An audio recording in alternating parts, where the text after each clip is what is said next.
One way or another, every good conspiracy comes back around to the all-seeing eye, and every good conspiracy is in the eye of the beholder. That's why I found this one uniquely interesting, because it started with me just really misreading a word. I was looking through some old newspaper articles, just basically browsing, and I came across the word occultist. And I was like, oh, what's this about an occultist? Very interesting. And I read it a couple times and I still read the word occultist until I finally realized, and Melissa pointed out to me, it was oculist. It was not occultist. It was a story about an oculist. And that just got me thinking, interesting that I misread the word. Interesting word anyway. I mean, I knew it had something to do with the eyes, but just on a whim, I looked up first what oculist was. Basically what we now call an ophthalmologist, an eye doctor, who can also prescribe glasses. An oculist is basically the antiquated term for eye doctor. And it's very similar to the word Oculus, Oculus Rift, currently the big VR platform. And it's all about the way we see the world. Very interesting. So just on a whim, I decided to search for Oculist conspiracy. And not only was there one, but it ended up being more interesting than I ever thought.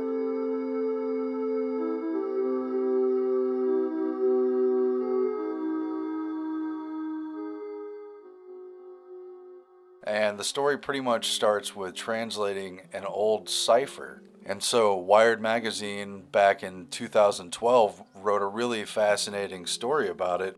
Basically, an academic who was translating old languages, who was an expert with languages, she was about to move to another institution, and her close working colleague gave her what he said was a top secret manuscript that she could work on late cold nights or whatever, because she was moving to Sweden. And it turned out to be a cipher that she couldn't crack after more than a decade of working with it, even though she's a qualified expert. But she ended up working with a machine translationist after seeing a lecture he was giving. And they use the same modern techniques that they're using to steer society, to make investments on Wall Street, and to track social behavior. They use these for machine translations, the same kind of software that Google Translate uses. And they say that instead of teaching rules about language as you would to a human student who's trying to learn a new language, they study the patterns and the frequency of words, and it becomes a likelihood of translation and an algorithm. It's done by a computer. And the Oculus conspiracy was unraveled after many years of a very tedious translation that was very difficult even with the machine. And it took them a while to find out that it was even written in German as opposed to other languages. And once they kind of had a hint at that, they started taking a crack at translating some of the letters. And these are very strange letters. There's a lot of symbols and a lot of accent marks. Basically, this is why they didn't even know. For a while, they didn't even know maybe this is just a hoax or something. They've called a lot of documents hoaxes, but it turned out they did not think this was a hoax because they found the pattern, basically. In the end, all these regular letters, the ones that are not accented, those became the throwaway letters. They started by trying to translate them, but it turned out those were the throwaway letters to reveal the actual code and show the spaces of words and the breaking up and everything. And even still, they didn't have a direct translation, obviously, for these strange symbols, but if it was written in a human language, they can pretty much eventually extract it. And what they found first was talk about secrets. And after they translated a few words, they discovered that they were dealing with an initiation document. And they found the phrase light hand. Finally, they took it to the archives and they found old secret societies where they had used the term light hand. And what was revealed from this very interesting code that was just so difficult, machine and man together almost couldn't crack it. What they found was they traced it back to a group that called itself the Great Enlightened Society of Occulists.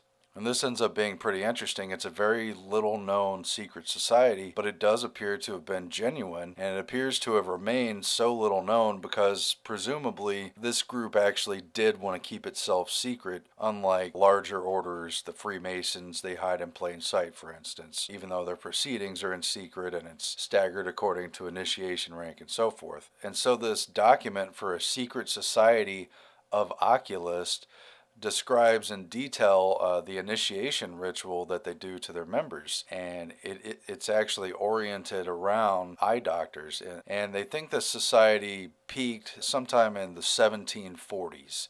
In the 1700s, just at the dawn of what was about to become the American Revolution, and after that, the French Revolution, Freemasonry was very popular in Europe. There were lots of different lodges and lots of subgroups, and the key development, at least according to what they're saying in this story, is that the Pope issued a historic decree in 1738 that outlawed Freemasonry and made it a target and an enemy of the Vatican. And the Pope forbid Catholics from joining the Freemasons or from assisting them in any way on threat of excommunication. And apparently they were most worried about the secret oath. They didn't want Catholics making a secret oath with other non-Catholics and having a secret loyalty that they didn't control or that they didn't know about or that might trump them. And so mainstream history tells us that in 1738 and 1740, a lot of Mason groups splintered off and they created new groups to try to hide their secrets and to try to remain from being prosecuted because they were being accused of satanic activity and being accused of sodomy and other things that they could have been persecuted for. So there was an attempt to hide these secrets. And this group, the Enlightened Society of Occulists, seemed to be carrying a significant repository of Masonic secrets because once they cracked this cipher document, they found that the back, like the last 75 pages or so of this 100-page document, pretty much described all of the known Masonic secrets in detail, all the different initiation ranks and the secrets that are revealed, the mysteries that they take step by step.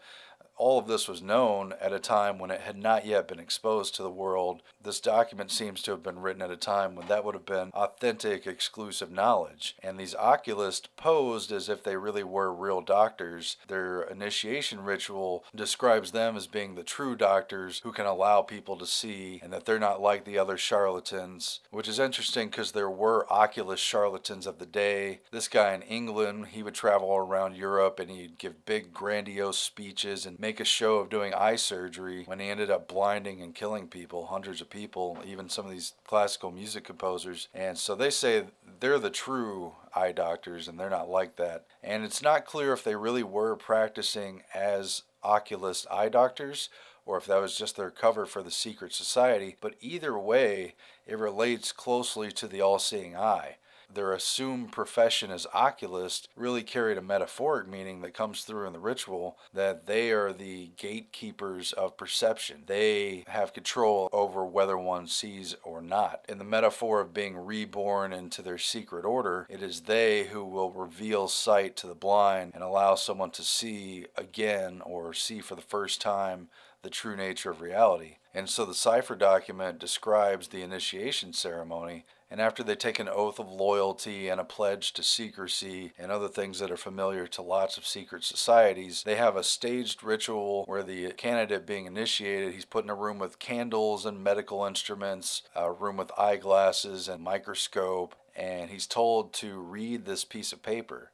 And piece of paper is actually blank, so he says he can't read it. He doesn't see anything. And that's, the first step of the ritual. Then they put a pair of eyeglasses on him and ask him again, is he not able to read the writing? And he answers no. And so they tell him, oh, take comfort, we'll help you as well as we can. The initiation ritual goes on, and they do a mock cataract surgery, which was the big oculist surgery of the time. It's a dangerous surgery, and you've got to have a light hand, that phrase they found. And in the metaphor of the secret society, it is they with their light hand who can restore sight. So they do a mock oculist surgery on their candidate. And instead of actually cutting into the eye, they pluck a single eyebrow hair. Maybe a little painful, maybe startling, but symbolic of their intervention in the candidate. And they bring him back to the table where there is the blank piece of paper. And this time, after he's had the mock surgery, he finds instead the teachings for the apprentices of the oculist. And so now he can see and they've restored his sight. And that's when they begin to teach their candidate about how to read their secret language, how to recognize it, how to know which letters to read and which not, and how to translate it. Something that historians didn't figure out for 260 years or so. And it took the aid of artificial intelligence just to crack the code. So there's good reason to think these may have been real secrets and important secrets that seemingly the Oculists wanted to initiate people who could be true carriers of the secret and reveal that secret knowledge, the secret wisdom, the divine knowledge, only to those who are very worthy of it, the highly enlightened Society of Oculists. And later in their writing, they poke fun at the Freemasons, they joke about having been their creators, and they pretty much allude to the idea that most Masons are not real keepers of the secret, and they're just people who joined up because they wanted to be part of a secret. On the other hand, the Oculists, they profess to have very serious and very true intentions with keeping secrets, and that they're not people who just want to know, they're people who basically should know. And so it's very interesting because this document had not been known. We don't know all the members, we don't know necessarily how big their influence was, but they had connected it to the estate of Friedrich August von Veltheim, who a lot of people think was the leader of the Oculists, or he at least seemed to be in it.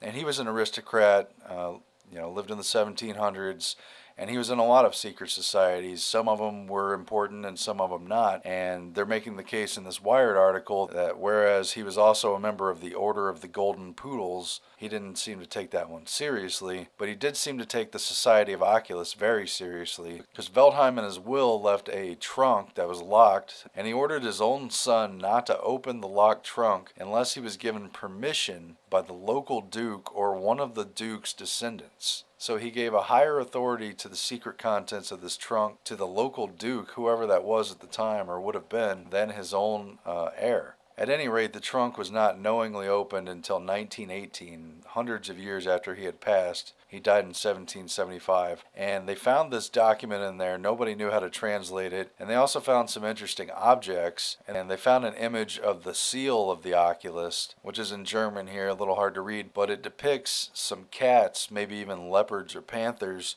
watching over mice at night. And they make the argument that this is an allusion to the secret knowledge, the hidden knowledge that they possess, because cats have very good night vision, so they could see in the dark. In the ignorance of the rest of the world, they alone have the knowledge and the secrets, and they just watch over everyone else like prey, I guess. That's how I would interpret it. And so they also found a cataract needle, again for oculus surgery. It was on a bone handled, a very nice kind of carved out thing. And they found a very ornate tiny cylinder that was covered in jade and gold, and inside they found a tortoiseshell cup that had a replica of the eye, and it was made of ivory and horn, and it came apart like a Madrushka doll into the different physiological parts of the eye. The pupil was inside the lens, that came apart. The iris was on top of the pupil, the cornea was resting on the iris, and so forth. They said each layer was more exquisite than the next, and basically this was a pretty elite symbolic artifacts they found with it.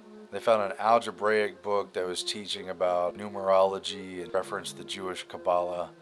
In the end, how important were the high enlightened Society of Oculists?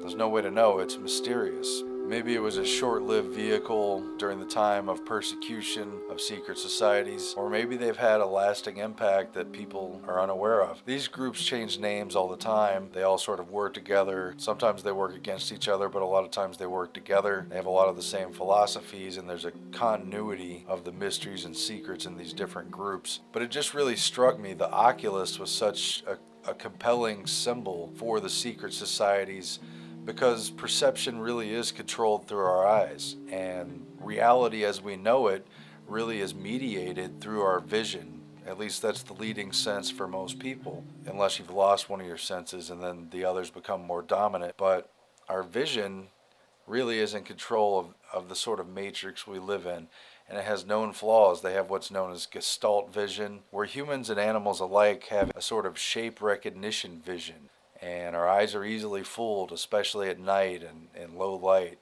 And it translates in the brain, where theoretically, if your vision was modified, you may not know the difference between reality and an artificial image that's fed to your brain, because your brain reads both as the same. But the idea of a secret society of Oculists, it was eerily reminiscent of Videodrome, which is kind of an obscure cult movie. It's a David Cronenberg movie. A lot of people haven't seen it, but it's overtly about mind control. And the twist at the end, after this guy hallucinates from watching this pirate video signal that has a malware signal implanted on the tape in the noise of the tape. And in the end, this conspiracy is controlled by a front organization for an eyeglasses merchant, global consortium of eyeglasses that also make weapons of war and who have now delved into the mind control of the Videodrome television signal. He confronts and destroys them at the end while they're having a trade show for the new line of glasses, and they have symbolic images of the Medicis saying, "The eyes are the window of the soul, love comes in at the eyes," and the whole theme that your eye is what connects to what's really inside of you, and it's the mediator between your world. And David Cronenberg, giving interviews for Videodrome, said, what your senses do, your vision, your hearing, your other senses, what senses do is the same thing as what psychotics do. They fail to distinguish between fiction and reality. Your senses, just like psychotics, don't know the difference between fiction and reality. They're just fed data, and your brain processes it, and your mind makes decisions based on that information. So if you were trapped in a false world, and your eyes were really playing tricks on you because what you were seeing wasn't really there, technically speaking, you wouldn't know the difference, or you may not know the difference. And that's what's creepy about Videodrome, and by way of metaphor and by way of symbolism, it's kind of what's creepy about the Society of Occulists as well, and whatever secrets they still hold from their time of prominence, and really just a few decades before the Bavarian Illuminati surfaced, and all these worldwide revolutions started, and a different sort of agenda began to play out.